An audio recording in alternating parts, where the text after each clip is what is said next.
Եվ ահա այն աստղը, որ տեսել էին արևելքում,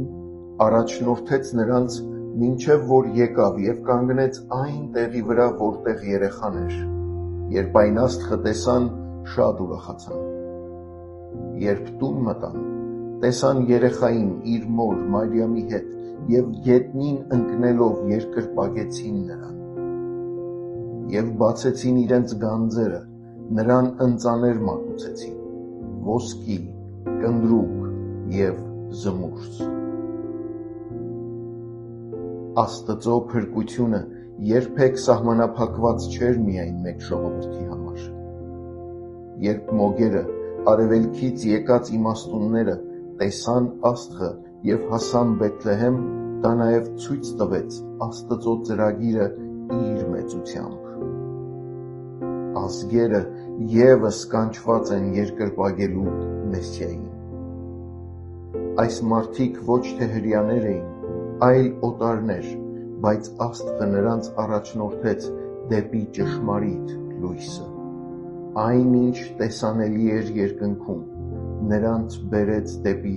անտեսանելի փրկությունը։ Նրանց ուղևորությունը երկար էր, անորոշ, բայց նրանց հավատքը հաստատուն։ Երբ նրանք գտան երեխային ոչ պալատում, այլ սովորական տան մեջ, նրանք չկասկածեցին, նրանք գետնին ընկան և երկրպագեցին նրան։ Նրանց օրինակն այսօր էլ մեզ սովորեցնում է. իրական երկրպագությունը պահանջում է խոնարհություն, իսկ հավատքը միշտ ճանաչում է թագավորին, նույնիսկ երբ նա դեռ մանուկ է թվում։ Նրանց ընծաները խորհրդանշական էին ոսկի, Քրիստոսի արքայական մեծության համար,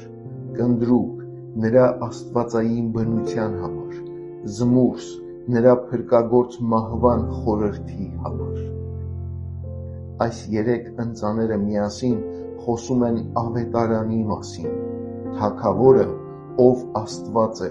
պիտի մահանա փրկելու մեզ։ Գալստյան այս օրը հրավիրված ենք խորելու, արդյոք մեր սրտի գանձերը բացել ենք նրա առաջ։ Ինչ կարող ենք ընծայել նրան այսօր։ Տեր Հիսուս, դարձրու իմ սիրտը մոգերի նման, խոնարհ, ուրախ, պատրաստ խոնարհվելու և երկրպագելու քեզ և միմիայն քեզ։ Ամեն։